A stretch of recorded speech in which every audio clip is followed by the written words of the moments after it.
अगर समाजवादी पार्टी ये कहती है कि ये इंडिया गठबंधन की जीत थी, तो इससे बेहतर क्या हो सकता है। मैं समझता हूँ कि इसका उस जीत का तो फिर इससे अधिक श्रेय अजय राय को भी दिया जाना चाहिए। हाँ, कांग्रेस पार्टी ने निश्चित रूप से, मैं बधाई देना चाहता हूँ कांग्रेस के प्रदेश अध्यक्ष अजय राय को, जिन्होंने पहल करते हुए, एक बड़ी राजनीतिक पार्टी के प्रदेश अध्यक्ष होते हुए एक पहल करते हुए और बिना समाजवादी पार्टी की मांग किए हुए उन्होंने अपनी तरफ से भारतीय समाजवादी पार्टी के प्रत्याशी को समर्थन दिया। मैं समझता हूं अजय राय की ये सोच या अजय राय का ये समर्थन गठबंधन की दिशा में एक मजबूत प्रयास है और यहाँ उत्तर प्रदेश में इंडिया गठबंधन को मजबूत करने में बहुत कामयाब होगा।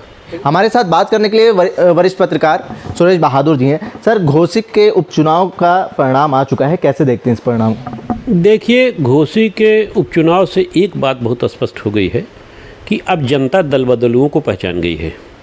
वो किसी भी कीमत को दल बदल को बढ़ावा नहीं देना चाहती और इसीलिए आप देखिए कि अभी कुछ ही दिन पहले विधानसभा का चुनाव जब हुआ था तो उसमें दारा सिंह चौहान अच्छे मतों से जीते थे, लेकिन आज कुछ ही दिनों बाद जब दारा सिंह चौहान समाजवादी पार्टी छोड़ के भारतीय जनता पार्टी ज्वाइन कर लिए, उसके बाद जब चुनाव पड़ा हूँ, जबकि हमेशा से आप देखिएगा बाई इलेक्शन जब भी होता है ये माना जाता है कि सरकार की जीत होती है, सत्ता पक्ष की जीत होती है।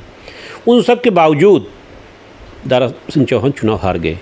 पहली बार मैं समझता हूं कि दारा सिंह चौहान ने एक राजनीतिक भूल की, ये राजनीतिक असेसमेंट गलत किया, या उनको लगा कि जैसे भाजपा की एक लहर चल रही है, इस लहर के माध्यम से हम चुनाव तो जीते हैंगे, आगे हमारे मंत्रिमंडल में शामिल होने का रास्ता भी साफ हो जाएगा। इन्हीं दारा सिंह चौहान के माध्यम से एक दूसरे साहब जो सुबह सपा के राष्ट्रीय अध्यक्ष ओम प्रकाश राजभर भी, उनका भी मानना था कि अगर चुनाव जीत जाएगी तो पूरी जीत का श्रेय ले लेंगे और उस जीत श्रेय के बहाने वो मंत्रिमंडल में सिर्फ शामिल ही नहीं होंगे, अपने बेटे को कहीं न कहीं स्थापित करा देंगे।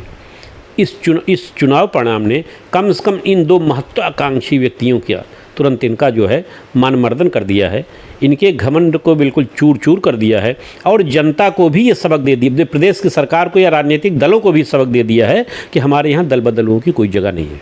सर, बातें ये भी हो रही है कि दारा सिंह चौहान को जानबूझ के भाजपा तोड़ के लाई अपनी पार्टी में और वहाँ से चुनाव लड़वाया गया है, उनका जो राजनीतिक सफ़र है उसको कहीं ना कहीं ख़त्म करने का प्रयास करा जा रहा है। देखिए, दारा सिंह चौहान कोई दुधमुहे बच्चे तो हैं नहीं, उनको अपनी राजनीति का पूरा आभास है। वो किसी के बहकावे में या किसी के आने में भारतीय जनता पार्टी में शामिल नहीं हुए थे। उन्हें उनकी भारतीय जनता पार्टी में उनका अपना राजनीतिक भविष्य बहुत सुरक्षित दिखाई दे रहा था, इसलिए वो भारतीय जनता पार्टी में शामिल हो गए थे और उनको शामिल कराने में उत्तर प्रदेश के 2 उप मुख्यमंत्रियों का बड़ा हाथ था। उन 2 उप मुख्यमंत्रियों के साथ साथ ओम प्रकाश राजभर का भी बड़ा योगदान था और ओम प्रकाश राजभर दारा सिंह चौहान के माध्यम से अपनी राजनीति साधने में जुट गए। तो उनका मानना था कि अगर घोसी का उपचुनाव भारतीय जनता पार्टी जीत जाएगी तो पूरी जीत का श्रेय उनको मिलेगा और भारतीय जनता पार्टी और भाजपा आला कमान उनको निश्चित रूप से सम्मानित करेगा। उनका बिल्कुल उनका आकलन इस तरह से था कि वो पूरा का पूरा श्रेय लेते। श्रेय क्यों नहीं लेते? आपने देखा होगा चुनाव के पहले चुनाव सभाओं में या चुनाव की मीटिंग्स में जिस तरह से बड़बोलापन कर रहे थे, जिस बड़ा से मतलब पूरे प्रदेश को संदेश देना चाहते हैं कि अगर घोसी में भारतीय जनता पार्टी की जीत होती है तो निश्चित रूप से उसका सारा श्रेय ओम प्रकाश राजभर को जाता है।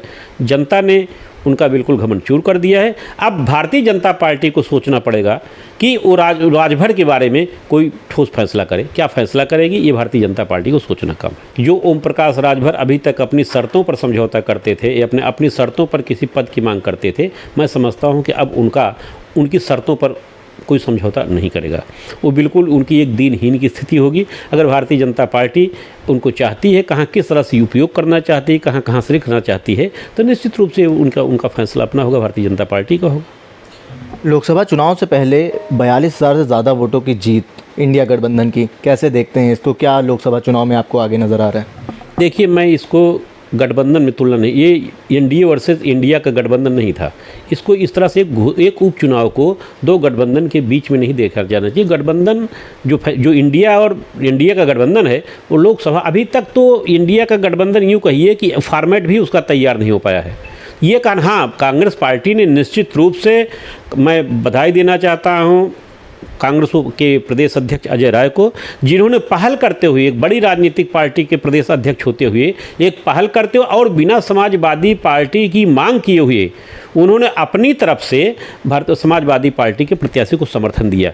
ये उनका गेस्चर था, ये उनकी महानता थी, उनकी पार्टी की महानता थी। और उन्होंने शो किया कि राष्ट्रीय स्तर पर कांग्रेस एक बहुत बड़ी पार्टी है, लेकिन कांग्रेस भारतीय जनता पार्टी को हराने लिए कोई भी, आप समझिए कि मतलब किसी भी तरह की कुर्बानी देने को तैयार है। मैं समझता हूं अजय राय की ये सोच या अजय राय का ये समर्थन गठबंधन की दिशा में एक मजबूत प्रयास है और यहाँ उत्तर प्रदेश में इंडिया गठबंधन को मजबूत करने में बहुत कामयाब होगा।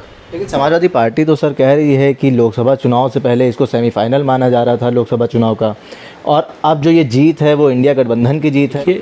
राजनीतिक दलों के अपने अपने दावे होते हैं। मैंने अभी कहा कि कांग्रेस के प्रदेश अध्यक्ष अजय राय ने बहुत साफ शब्दों में कहा कि घोसी के उपचुनाव में वो समाजवादी पार्टी के प्रत्याशी का समर्थन करते हैं।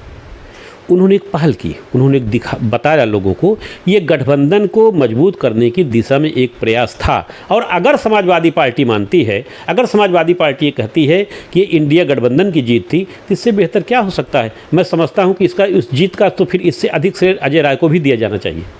आपको क्या लगता है भारतीय जनता पार्टी जो इतने बड़े मार्जिन से हारी है, क्या वजह हो सकती है? देखिए, भारतीय जनता पार्टी में आपसी जो मतभेद रहा, एक कारण ये भी हो सकता है। और दूसरा और महत्वपूर्ण कारण, मैं तो समझता हूँ सबसे महत्वपूर्ण कारण रहा ओम प्रकाश राजभर का बड़बोलापन, जो अपनी ज़मीनी हकीकत नहीं पहचान पाए और उसी के बड़बोलेपन से उनकी भारतीय जनता पार्टी की हार हुई। सर, जब मतगणना हो रही थी तो संजय निषाद का एक बयान आया था सुबह 11 बजे तक कि अभी जो है पाकिस्तान के बक्से खुले हैं, अभी भारत का बक्से खुलने बाकी है। इसको कैसे देखते? देखिए, ये भारतीय जनता पार्टी या उनके सहयोगी दलों का ये तो इसको एक इस रूप में लेना चाहिए को हमेशा किसी न किसी रूप में चुनाव को एक सांप्रदायिक रंग देना चाहते हैं। अब जब बक्से बैलेट बॉक्स खुलने जा रहे हैं, उस समय मैं समझता हूँ ऐसे बयान की कोई औचित्य नहीं था। फिर भी वो एक जाति रंग देना चाह रहे थे, एक सांप्रदायिक रंग देना चाहते थे। कभी पाकिस्तान के बंगले खिले, हिंदुस्तान के बक्से जब खुलेंगे तो उनकी जीत होगी।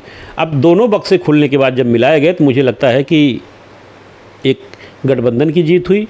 और इस जीत का श्रेय निश्चित रूप से मैं फिर कहता हूँ गठबंधन के जो सहयोगी हैं उनके साथ साथ ओम प्रकाश राजभर के बड़बोलेपन को जाता है। सर, एक आखिरी सवाल आपसे, जिस तरीके से ये जीत हासिल करी है गठबंधन ने, समाजवादी पार्टी ने, इसको जारी रखने के लिए, इसको लोकसभा में सामने लाने के लिए इस परफॉर्मेंस को क्या करना चाहिए?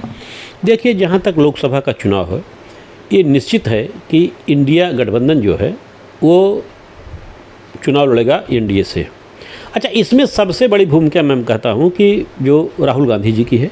राहुल गांधी ने साफ शब्दों में कह दिया है, उत्तर प्रदेश में और वेस्ट बंगाल में, बिहार में जो उनके सहयोगी दल कहेंगे, जितनी सीटें उनको देंगे वो उतनी ही सीटों पर लड़ेंगे। उन्होंने अपने प्रदेश अध्यक्षों को भी कह दिया कि कोई दावा प्रस्तुत न करें या किसी सीट की मांग नहीं पड़े। इससे बड़ी ज़्यादा कुर्बानी गठबंधन के लिए कोई मतलब कुर्बानी नहीं दे सकता। मैं समझता हूँ कि कांग्रेस देश की बड़ी पार्टी है और उसको बिना शामिल किए हुए कोई गठबंधन हो भी नहीं सकता है। इसलिए राहुल गांधी का ये अप्रोच, राहुल गांधी की ये सोच ये निश्चित रूप से बताती है कि क्षेत्रीय दलों को पूरा का पूरा सम्मान दे रहे हैं, क्षेत्रीय दल के नेताओं को उनको पूरा अधिकार दे रहे हैं कि जिस तरह से चाहें, लेकिन जैसा चाहें वैसा करें, लेकिन गठबंधन को मजबूत करें। इंडिया गठबंधन मजबूत होना चाहिए और हमें हर हालत में इंडिया गठबंधन को एनडीए गठबंधन को हराना चाहिए। उस हार के लिए कांग्रेस पार्टी को जो भी कुर्बानी देनी होगी, कांग्रेस पार्टी उस कुर्बानी के लिए तैयार है। बहुत बहुत धन्यवाद सर। बात थैंक यू। हमारे साथ वरिष्ठ पत्रकार सुरेश बहादुर जी थे। जनसंदेश टाइम्स के लिए कैमरा पर्सन जिशान खान के साथ आकिब मिराज खान, लखनऊ।